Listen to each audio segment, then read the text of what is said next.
Boss ಎಲ್ಲರಿಗೂ ನಮಸ್ಕಾರಗಳು. Welcome back to saga stories. ಏನ್ ಗುರು ಮಳೆ ಬೆಂಗಳೂರಲ್ಲಿ ವಿಪರೀತವಾಗಿ ಬರ್ತಾ ಇದೆ ಒಂದೇ ಸಮ. ನಿಮ್ಮ ಏರಿಯಾದಲ್ಲ ಮಳೆನಾ? ಕಮೆಂಟ್ ಮಾಡಿ ಯಾರು ಎಲ್ಲಿಂದ ನೋಡ್ತಾ ಇದ್ದೀರಾ ಅಂತ. ಸೊ ಓಕೆ, ಅಪ್ಡೇಟ್ ಬರ್ತಾ ಇದೆ ಮಗ. ಮೂರು ಸೂಪರ್ ಫ್ರೆಶ್ ಅಪ್ಡೇಟ್ಸು ಬರ್ತಾ ಇದೆ. IPL ರಿಲೇಟೆಡು, ಜೊತೆಗೆ international circuit related.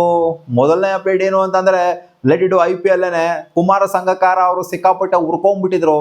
Rajasthan ರಾಯಲ್ಸ್ಗೆ Sam Karan ಅವರು ಬಂದಿರಲಿಲ್ಲ ಅಂತ ಈ ಸೀಸನ್ನು. ಸೊ ಇದ್ರ ಮೇಲೆ ಆಕ್ಷನ್ ತಗೊಬೇಕು BCCI, IPL ಅವ್ರು ತಗೊಬೇಕು, IPL ಗವರ್ನಿಂಗ್ ಕೌನ್ಸಿಲ್ ಅನ್ನೋ ಥರ.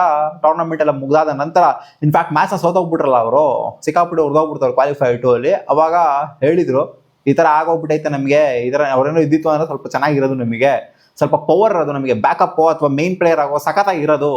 ಅವರು ಒಬ್ರು ಅಬ್ಸೆಂಟ್ ಆದರು, ಬೇಕು ಅಂತಾನೆ ಅಬ್ಸೆಂಟ್ ಆದರು. ಇಂಜುರಿ ಆಗಿತ್ತು ಅವ್ರಿಗೆ, ಹೌದು ಪಿಕ್ ಮಾಡಿದ್ವಿ, ಇಂಜುರಿ ಆಗಿತ್ತು ಅವ್ರಿಗೆ. ಬಟ್ ಅವರು ಅದ್ಯಾವುದೋ ಶೋರಿಗೇನೋ ಆಡ್ತಾ ಇದ್ರು, ಇಲ್ಲಿ ಬಂದ್ಬಿಟ್ಟು ಆಡೋದು ಬಿಟ್ಟು. ಹೌದು ಇಂಜುರಿ ಆಗಿತ್ತು, ರಿಕವರ್ ಆದರು. ಬಟ್ ಒಂದು 3 ಮ್ಯಾಚನ್ನ ಶೋರಿಗೆ ಆಡೋದು ನೋಡಿದೀವಿ ನಾವು. ಅಲ್ಲೇನೂ ಕಾಡಬೇಕಾಗಿತ್ತು ಅವರು. ಇಂಜುರಿ ಆಗಿದೆ ಅಂತಂದ್ರೆ ಸುಮ್ಮನೆ ಇರಬೇಕಾಗಿತ್ತು, ಏನೂ ಆಡಬಾರ್ದಾಗಿತ್ತು, ಸುಮ್ಮನೆ ಇರಬೇಕಾಗಿತ್ತು, ರೆಸ್ಟ್ ಮಾಡಬೇಕಾಗಿತ್ತು. ಅಟ್ಲೀಸ್ಟ್ IPL ಮುಗಿಯೋರ್ಗು ರೆಸ್ಟ್ ಮಾಡಬೇಕಾಗಿತ್ತು. ಹೌದು ಒಂಥರ ವ್ಯಾಲಿಡ್ ಆಗಿ ಅನ್ಸುತ್ತೆ.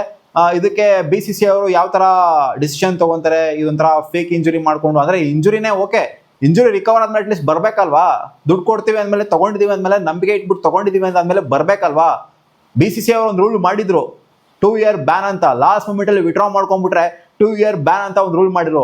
ಇವಾಗ ಏನು ಮಾಡಬೇಕು ಅದು ಎಕ್ಸ್ಪೆಕ್ಟ್ ಮಾಡಿದ್ರೆ ಅಟ್ಲೀಸ್ಟ್ 1 ವರ್ಷ ಬ್ಯಾನ್ ಮಾಡ್ರಿ. ಈ ಥರ ಒಂದು ರೂಲ್ನ ತೊಗೊಂಬನ್ನಿ. ರೂಲ್ನ ತೊಗೊಂಬನ್ನಿ. ಈ ಇಂಜುರಿ ಆದ್ರೂ ಕೂಡ, ರಿಕವರ್ ಆದ್ರೂ ಕೂಡ ಮತ್ತೆ ವಾಪಸ್ ಬರದೇ ಇರೋಂಥ ಪ್ಲೇಯರ್ಸ್ಗಳು, ಎಲ್ಲ ಪರ್ಫೆಕ್ಟ್ಲಿ ಫಿಟ್ ಇದ್ರು ಕೂಡ ಬೇರೆ ಕಡೆ ಆಡ್ಕೊಂಡು ಬರದೇ ಇರೋಂಥ ಪ್ಲೇಯರ್ಸ್ಗಳು ಇರ್ತಾರಲ್ಲ, ಅವ್ರನ್ನೂ ಕೂಡ ಬ್ಯಾನ್ ಮಾಡಬೇಕು ಅನ್ನೋ ಥರ ಇವ್ರ ಎಕ್ಸ್ಪೆಕ್ಟೇಷನ್. ಸಿಕ್ಕಾಪಟ್ಟೆ ಹುರ್ಕೊಂಡ್ಬಿಟ್ರು ರಾಜಸ್ಥಾನ್ ರಾಯಲ್ಸ್.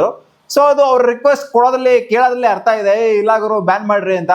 ಯಾಕಂದ್ರೆ ಅವ್ರು ಇಂಜುರಿಯಿಂದ ರಿಕವರ್ ಆದ್ರೂ ಸಹ ಬರಲಿಲ್ಲ ಅಂತಂದ್ರೆ, ನಂಬಿಕೆ ಇಟ್ಬಿಟ್ಟು ತೊಗೊಂಡ್ರು ಅಂತ ಪ್ಲೇಯರ್ ಬರಲಿಲ್ಲ ಅಂತಂದ್ರೆ, ಬೇರೆ ಕಡೆ ಆಡ್ತಾ ಇದ್ದಾರೆ ಅಂತಂದ್ರೆ ಆಬ್ವಿಯಸ್ಲಿ ಉರಿಯುತ್ತೆ. ಒಂದು ಫ್ರಾಂಚೈಸ್ ಹರ್ಟ್ ಅಂತೂ ಆಗೇ ಆಗುತ್ತೆ. ಸೊ ಇವಾಗ ನಾನು ಇಂಜುರಿ ಆಗೋಗ್ಬಿಡೈತೆ ಅಂತ ಅವ್ರು ತಪ್ಪಿಸ್ಕೊಂಡ್ಬಿಡ್ಬೋದು ಆ ರೂಲಿಂದ. 2 years ಬ್ಯಾನ್ ರೂಲಿಂದ ಇಂಜುರಿ ಆಗೋಗ್ಬಿಟ್ಟಿತ್ತು ನನಗೆ ಅಂತ ಏನಾದ್ರು ಪ್ರೂಫ್ ಕೊಟ್ಬಿಟ್ಟು ತಪ್ಪಿಸ್ಕೊಂಡ್ಬಿಡ್ಬೋದು. ಬಟ್ ಅವ್ರು ಬೇರೆ ಕಡೆ ಆಡಿದಾರಲ್ಲ ಹೋಗ್ಬಿಟ್ಟು. ಸೊ ಇದು ಸ್ವಲ್ಪ ಸೆನ್ಸ್ ಮಾಡೋದಿಲ್ಲ. ಹೋಗ್ತಾ ಇದು ಸ್ವಲ್ಪ ಆಲ್ಟರ್ ಆಗುತ್ತೆ ಅಂತ ಅನ್ಕೊಂಡಿದ್ವಿ. ಬಟ್ BCCI ಅವರು ಹೇಳಿದರೆ ಈ ರೂಲ್ನ ಯಾವುದೇ ಕಾರಣಕ್ಕೂ ಚೇಂಜ್ ಮಾಡೋದಕ್ಕಾಗೋದಿಲ್ಲ. ಅದು ಫ್ರಾಂಚೈಸ್ಗೂ ಜೊತೆಗೆ ಪ್ಲೇಯರ್ಗೂ ಬಿಟ್ಟಿದ್ದು. ಸೊ ನೀವು ಕರ್ಸ್ಕೊಬೇಕಾಗ್ತದೆ ಅವ್ರನ್ನ.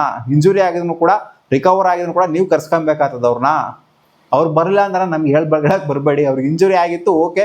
ಸೊ ಆ ರೀಸನ್ ಇಂದ ಅವ್ರು ಮಿಸ್ ಮಾಡ್ಕೊಂತಾರೆ. ಇದರಲ್ಲಿ ನಮ್ದೇನು ಇಲ್ಲ, ಮಧ್ಯೆ ತರಬೇಡಿ ನಮ್ಮನ್ನ ಅಂತ BCCI ಅವ್ರು ಹೇಳ್ಬಿಟ್ಟಿದ್ರೆ ಕುಮಾರ ಸಂಗಕಾರ ಅವ್ರು ರಿಕ್ವೆಸ್ಟ್ ಹಾಕಿದ್ದಕ್ಕೆ. ಸೊ ಆದ್ರಿಂದ ಆ 2 year ಬ್ಯಾನ್ ಏನಿದೆ ಅದು ಲಾಸ್ಟ್ ಮೂಮೆಂಟಿಗೆ ವಿಡ್ರಾ ಮಾಡ್ಕೊಂತಾರಲ್ಲ, ಬೇಕು ಅಂತ ವಿಡ್ರಾ ಮಾಡ್ಕೊಂಡವರಿಗೆ ಮಾತ್ರ ಅನ್ವಯ ಆಗುತ್ತೆ. ಈ ಥರ ಇದು ಒಂಥರ ನಮಾಕರಾಮ್ ಕೆಲಸನೇ ಸ್ಯಾಮ್ ಕರನ್ ಅವ್ರು ಮಾಡಿರೋದು. ಯಾಕಂದ್ರೆ ಆಡಿದ್ರು, ಆಡಿಲ್ಲ ಅಂದ್ರೆ ಅದು ಸೆಕೆಂಡ್ರಿ. ಆಡಿದ್ದಾರೆ, ಅದೊಂಥರ ನಮಾಕರಾಮ್ ಕೆಲಸನೇ, ಫಿಟ್ಟಿದ್ದಾರೆ ಅವರು ಆಡೋದಕ್ಕೆ.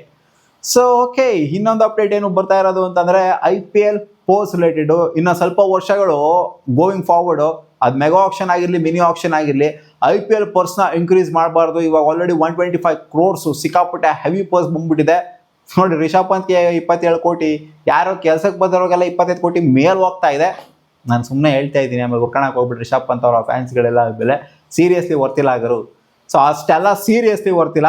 ಆ್ಯಂಡ್ 125 CR ಇರಲೇಬಾರ್ದು IPL ಆಕ್ಷನ್. ನನ್ನ ಪ್ರಕಾರ 100 ಕೋಟಿ ಇರಬೇಕಾಗಿತ್ತು. 125 CR ಸಿಕ್ಕಾಪಟ್ಟೆ ಆಯಿತು. ಎಂತೆಂಥವ್ರು ಎಷ್ಟೆಷ್ಟೋ ದುಡ್ಡು ಹೋಗೋದನ್ನ ನೋಡಿದ್ವಿ. ಯಾವುದಾದ್ರು ಕಾಂಜಿ ಪಿಂಜಿಗಳೆಲ್ಲ ಎಷ್ಟೆಷ್ಟೋ ದುಡ್ಡುಗಳು ಹೋಗೋದನ್ನ ನೋಡಿದ್ವಿ. ಸೊ ಒಂದು ಸ್ವಲ್ಪ ಸೆನ್ಸ್ ಮಾಡೋದಿಲ್ಲ ಗುರು. ಲಿಟ್ರಲಿ ನೋಡ್ತೀವಿ, ಆಕ್ಷನ್ ನೋಡ್ತಿತ್ತು ಅಂತಂದರೆ, ಎಸ್ಪೆಷಲಿ ಮಿನಿ ಆಕ್ಷನ್ ನೋಡ್ತಾ ಇತ್ತು ಅಂತ ಸೈಕ್ ಆಗೋಗ್ಬಿಡ್ತೀನಿ ನಾನು. ಯಾರು ಇವ್ರಿಗೆಲ್ಲ ಇಷ್ಟೊಂದೆಲ್ಲ ಹೋಗ್ತಾವ್ರಲ್ಲ, ಏನು ಬಂದಿರೋದ್ರಿಗೆ ಒತ್ತು ಅನ್ನೋ ಥರ ಅನ್ಸ್ಬಿಡುತ್ತೆ. ಸೊ ಗೋಯಿಂಗ್ ಫಾರ್ವರ್ಡ್ ಏನು ಅಂತಂದರೆ, ಇನ್ನು ಫ್ಯೂ ಇಯರ್ಸು ಯಾವುದೇ ರೀತಿಯ ಪೋಸ್ಟ್ನ ಹೈಕ್ ಮಾಡೋದಿಲ್ವಂತೆ, ಪೋಸ್ಟ್ ವ್ಯಾಲ್ಯೂನ ಜಾಸ್ತಿ ಮಾಡೋದಿಲ್ವಂತೆ. ಸೊ ನೋಡ್ಬೋದು, ನಾವು 3-4 ವರ್ಷ ಪೋಸ್ಟ್ ವ್ಯಾಲ್ಯೂ ಜಾಸ್ತಿ ಆಗಲ್ಲ, 125 CR ಇರುತ್ತಂತೆ. ಬ್ರಾಡ್ಕಾಸ್ಟರ್ಸ್ ರಿಲೇಟೆಡ್ ಅಪ್ಡೇಟ್ ಬರ್ತಾ ಇದೆ ಮಗ. ಇಂಟರ್ನ್ಯಾಷನಲ್ ಸರ್ಕ್ಯೂಟ್ ರಿಲೇಟೆಡ್ ಬಯಲಾಟರಲ್ ಸೀರೀಸ್ಗಳೆಲ್ಲ ಏನಿದಾವೆ ಹೋಗ್ತಾ ಕಮ್ಮಿ ಆಗ್ತಾ ಹೋಗುತ್ತೆ ಅನ್ನೋ ಥರ ಈಗ ಅಪ್ಡೇಟು ಬರ್ತಾ ಇದೆ ಮಗ. ಹೌದು, ಖಂಡಿತ. ಇವಾಗ ಆಲ್ರೆಡಿ ನೋಡ್ತಾ ಇರೋ ಹಾಗೆ ನೀವು ODI ಸೀರೀಸ್ಗಳೆಲ್ಲ ಬಂತು ನೋಡಿ. ಮುಂಚೆ ಎಲ್ಲ ಎಷ್ಟೆಷ್ಟು ಆಗ್ತದೆ ODI ಸೀರೀಸ್ಗಳು. ಇವಾಗ ಆಲ್ರೆಡಿ ಆಲ್ಮೋಸ್ಟ್ ಒಂದು 3-4 ವರ್ಷದಿಂದ ಸಿಕ್ಕಾಪಟ್ಟೆ ಕಮ್ಮಿ ಆಗೋಗ್ಬಿಟ್ಟಿದೆ. 5-6 ವರ್ಷದಿಂದ ಕಮ್ಮಿ ಆಗೋಗ್ಬಿಟ್ಟಿದೆ ODI ಸೀರೀಸ್. ಕೊರೋನಾ ಬಂದಾಗಿಂದನೂ ಕೂಡ ಕಮ್ಮಿನೇ ಆಗೋಗ್ಬಿಟ್ಟಿದೆ ODI ಸೀರೀಸು.